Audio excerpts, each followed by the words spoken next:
नमस्कार साथियों, मैं कुमार मंगलम उत्तराखंड मुक्त विश्वविद्यालय के हिंदी विभाग से आज आप लोगों के साथ उत्तराखंड मुक्त विश्वविद्यालय के सामुदायिक रेडियो हेलो हल्द्वानी में वीरेन नंगवाल पर कुछ बातचीत करने के लिए उपस्थित हुआ हूँ। आप सभी जानते हैं वीरेन नंगवाल हमारे समय के महत्वपूर्ण और अपनी तरह के अनूठे कवि हैं। यूँ तो वीरेन नंगवाल समकालीन हिंदी कविता के 8वें दशक के कवि माने जाते हैं, लेकिन उनका पहला संग्रह नीलाभ के प्रयास से पहली बार 1991 में आया था। वीरेन नंगवाल एक ऐसे कवि के रूप में 8वें दशक में प्रसिद्ध होते हैं हिंदी कविता में, उनकी चर्चाएं होने लगती हैं, जो कि अपने कविताओं के प्रति काफ़ी निर्मम और लापरवाह व्यक्ति है। कविता लिखना उसका कर्म है। अपनी कविता के प्रकाशन को लेकर के या अपनी कविता से कोई बहुत बड़ी महत्वाकांक्षा पा लेने के रूप में ऐसी कोई इच्छा न रखने वाले कवि के रूप में वीरेन नंगवाल हमारे सामने आते हैं। वीरेन नंगवाल की कविताओं की एक जो सबसे बड़ी खासियत मानी जाती है, इन्होंने अपनी कविताओं के लिए ऐसे अर्थबिंब चुने, ऐसे शब्दबिंब चुने जो कि कविता के प्रदेश से अब तक अलक्षित थे, या कविता का जो प्रदेश है उन बिंबों पर, उन रूपकों पर बातचीत करने से बचता रहा। इनकी कविताओं में आप देखेंगे अमरूद है, इनकी जो कि बिल्कुल आम जन की चीज है, माने किसी बगैर किसी विशिष्टता बोध में पड़े अपने कविताओं को जनमानस के बीच से ला करके समय के तत्कालीन स्वरूप को अपनी कविताओं में अभिव्यक्त करने का कौशल वीरेन नंगवाल के पास था। वीरेन नंगवाल जब समकालीन हिंदी कविता के पाठ और अर्थ के अनुशासन में प्रवेश करते हैं तो उनके यहाँ अभिप्राय और आशय बहुत महत्वपूर्ण चीज होती है, जो कि जन के ज्यादा निकट है, जो आम व्यवहार में, आम लोक में, आम जनजीवन की चीज, उसके लिए कोई विशिष्ट अर्थ गर्भ की ओर नहीं जाते। जैसे मान लीजिए जब आप इन्हीं के समकालीन कवि ज्ञानेंद्रपति या अन्य कवियों को देखते हैं तो उनके यहाँ शब्द की एक क्लिष्टता, एक जो अभिजन शब्दों का प्रयोग है, जो कि एक साहित्यिक शब्द है, वह आपको अधिक दिखेगा। जबकि वीरेन के यहाँ बहुत आम बोलचाल के शब्द मिलेंगे। यह वीरेन के कविताओं की सबसे बड़ी विशिष्टता है। आप देखिए कि अगर वीरेन के ठीक पहले का आप कोई पूर्वज तलाशने की कोशिश करेंगे तो वह पूर्वज नागार्जुन के रूप में आपको दिखेगा। हालांकि यह साम्य वीरेन नंगवाल को नागार्जुन की काव्य परंपरा में जोड़ना कई काव्य पाठकों को, शुद्धि चिंतकों को अटपटा लग सकता है, लेकिन इस अटपटेपन के बावजूद जो सहजता आपको नागार्जुन की कविताओं में देखने को मिलेगी, वैसी ही अवघड़पना, वैसी ही सहजता, वैसा ही अटपटापन आपको वीरेन नंगवाल की कविताओं में देखने को मिलेगी। वीरेन नंगवाल कविता के उस प्रदेश के नागरिक हैं जो अपने लोक को अपनी कविताओं के साथ लेकर के चलता है, जो नागर संवेदना से परे अपने हाशिए के समाज को, अपने बिल्कुल जो आम जनता का गंवई समाज है, उस समाज के साथ उन अटपटेपन को अपने कविताओं में अभिव्यक्त करने की कोशिश करने वाले कवि के रूप में वीरेन नंगवाल हमारे सामने आते हैं। इनकी कविताओं पर बात करें और देखें तो मैं कुछ कविताओं के उदाहरण के साथ अपनी बात को और स्पष्ट करना चाहूँगा कि कैसे इनकी कविताओं में मनुष्य, पशु पक्षी, पेड़ पौधे से लेकर के हवा तक शामिल है। यानी कि हमारे परिवेश के समग्र को अगर कोई कवि अपनी कविताओं में दर्ज कर रहा है, रोजमर्रा की जिंदगी और निहायत मामूली और गैर जरूरी चीज जो लगती है उसको कविता में एक गरिमामयी उपस्थिति प्रदान करता है, जहाँ पे कुत्ता है, बिल्ली है, गाय है, चूहा है, मक्खी है और इन सभी के क्रियाकलाप हैं और इन सब पर कवि की बारीक नज़र है, तो वह गांव घर की ही कोई घटना अगर है, उनकी एक बहुत प्रसिद्ध कविता है कटरे की रुक्मिणी की खंडित गद्य कथा, लंबी कविता है। तो गांव की जो त्रासदी है, गांव की जो विसंगतियां हैं, गांव का सिर्फ वैभव और आहा ग्राम्य जीवन भी क्या है का मामला ही वीरेंद्र नंगवाल के यहाँ नहीं है, बल्कि गांव की उन विसंगतियों को जो आजादी के बाद जिस भारतीय ग्राम का स्वप्न गांधी देखते थे, जिस तक हम नहीं पहुंच पाए, उसका महाआख्यान अगर कविता में कोई दर्ज कर रहा है तो वह वीरेंद्र नंगवाल है। एक कविता से इस चीज को समझते हैं। वह बहती है सुरंगों के भीतर, खुफिया संकेत भेजती, हु करती, टेलीफोन के खंभों के अंदर सनसनाती, और हम कितने भोले हैं कि फूल के हिलने में मासूमियत खोजकर रीझ जाते हैं। देखिए, एक बहुत छोटी बात है कि हम फूलों के खिलने और उसके हिलने डुलने पर, उसके सौंदर्य पर, उसके उदात्त बोध पर रीझ जाते हैं, क्योंकि हम प्रकृति के प्रति एक किस्म से बहुत आग्रही होते हैं। प्रकृति के साथ मनुष्य का सामंजस्य सौंदर्य को देखने का एक बड़ा माध्यम, उसके सौंदर्य पर खिलने का एक बड़ा माध्यम बनता है, लेकिन उसके भीतर की जो बेचैनियां हैं उसे कविता में दर्ज करने की कोशिश वीरेंद्र नंगवाल करते हैं। यानी कि मामूली चीजों को गरिमा देते हुए वर्तमान के जो विसंगतियां हैं, जो उसकी क्रूरताएं हैं, जो उसका एक उलट पक्ष है, उस पक्ष को बहुत संकेत में रेखांकित करने वाले कवि वीरेंद्र नंगवाल हैं। इनकी एक बहुत चर्चित कविता जिस पर मैं बात नहीं करूंगा, आप सभी जानते हैं कि जब भी वीरेंद्र का नाम लिया जाता है तो इस कविता का जिक्र किया जाता है कि इतने भले न बन जाना साथी जैसे होते सर्कस के हाथी। या उनकी कविता राम सिंह जो है, उसमें आप देखिए कि जो राम सिंह जिस पंक्ति पर वे कैसे वो अपने समय के यथार्थ को, अपने समय की विसंगतियों को रेखांकित करते हैं। वे अपनी कविता में, राम सिंह कविता में लिखते हैं, वे हत्या को भी कला में बदल देते हैं। तो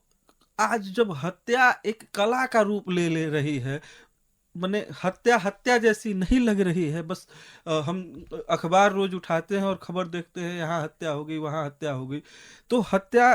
को भी कई तरह से एक धार्मिक रंग देना, सांप्रदायिक रंग देना, उसको हत्या जो कि हत्या जैसी नहीं लगती है, आत्महत्या भी हत्या हो सकती है, इस तरह की चीजों को वीरेंद्र नंगवाल अपनी कविताओं में दर्ज कर रहे हैं।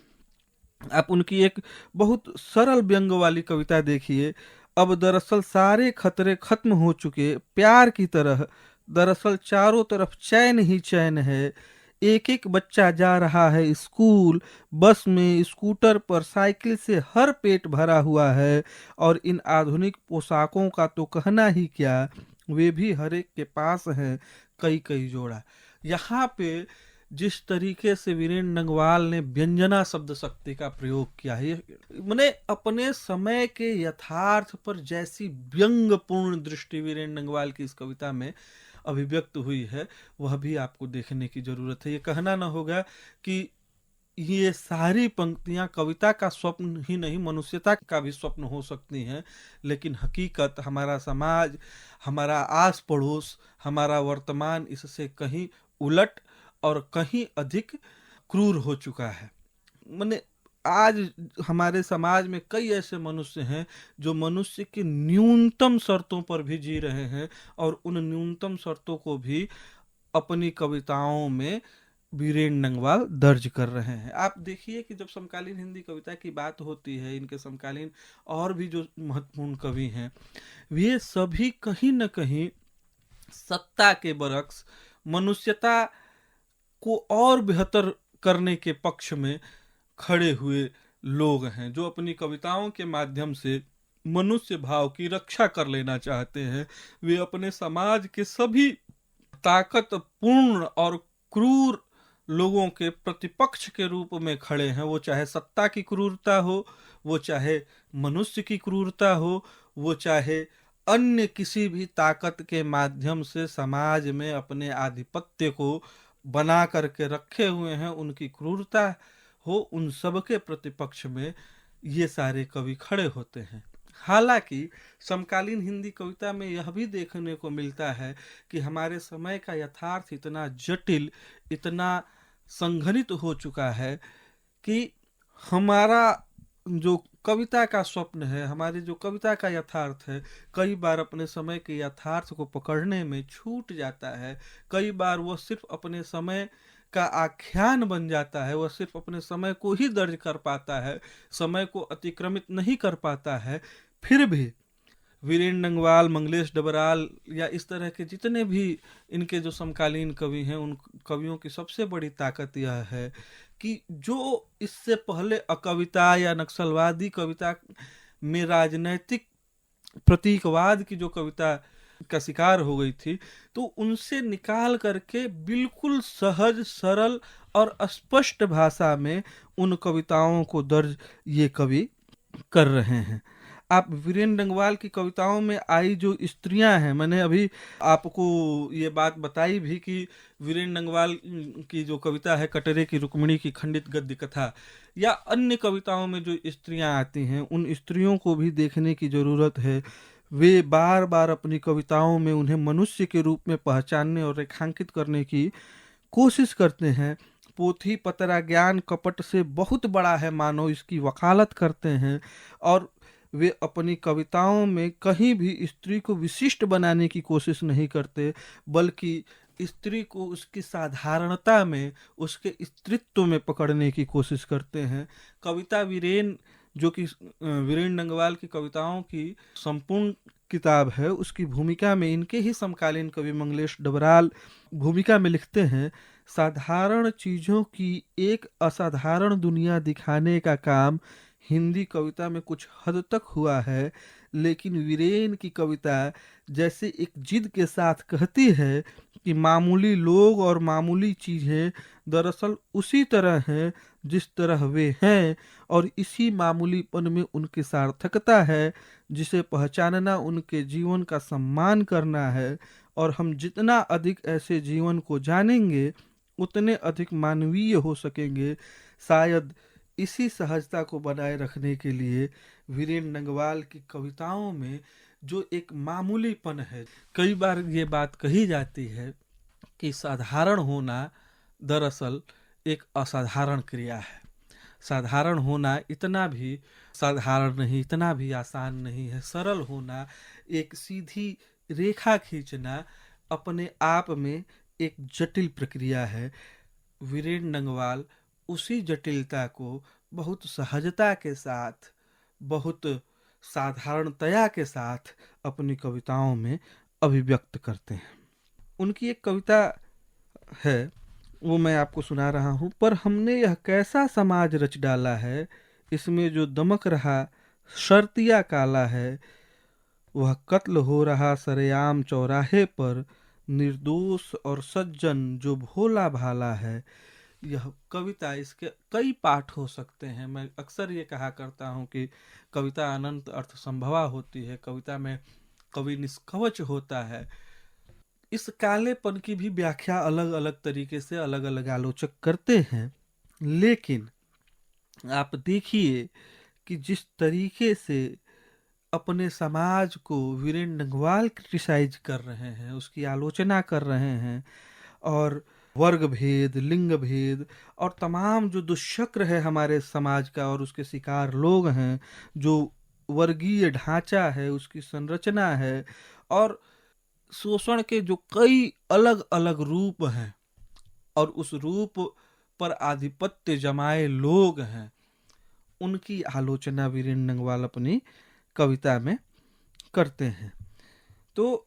इस तरीके से वीरेंद्र नंगवाल पर एक छोटी मोटी बात मैं आपके साथ साझा कर रहा हूँ कि वीरेंद्र नंगवाल की कविताएं किस रूप में हम पढ़ते हैं, देखते हैं। और मुझे लगता है कि वीरेंद्र नंगवाल की इन कविताओं के माध्यम से वीरेंद्र को पढ़ते हुए और वीरेंद्र को समझते हुए देखा और समझा जा सकता है। वीरेंद्र अपने समय को दर्ज करने वाले एक बहुत महत्वपूर्ण कवि हैं। आप जानते हैं कि प्रेम के उलट आत्मकेंद्रिकता और व्यक्तिवाद का जैसा प्रसार आज के डेट में आज के वर्तमान में जिस तरीके से हम आत्मनिष्ठ होते जा रहे हैं, आत्म केंद्रित होते जा रहे हैं, आप देखें कि हमारे ऊपर हमारा आत्म इतना हावी होता जा रहा है कि हम छवियों के गुलाम होते जा रहे हैं। हम लगातार अपनी ही छवि बना रहे हैं, वो चाहे सोशल मीडिया के माध्यम से हो, वो चाहे अपने कार्य क्षेत्र की जगहों पे देखिए, तो लगातार हम अपने छवियों से ही इतने आक्रांत होते जा रहे हैं कि हम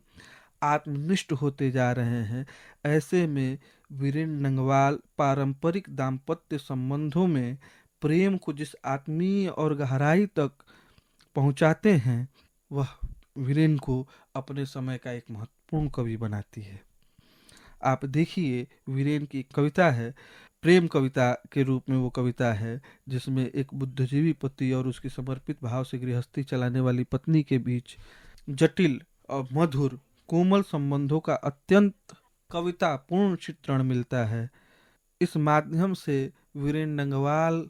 की वे प्रेम कविता और उसके औदात्य को भी हम समझ सकते हैं। प्यारी, बड़े मीठे लगते हैं मुझे तेरे बोल, अटपटे और ऊल जुलूल, बेसर पैर कहाँ से कहाँ तेरे बोल। कभी पहुंच जाती है अपने बचपन में, जामुन की रपटन भरी डालों पर कूदती हुई फल झाड़ती, ताड़का की तरह गुत्थम गुत्था अपने भाई से। कभी सोचती है अपने बच्चों को भांति भांति की पोशाकों में मुदित होती है।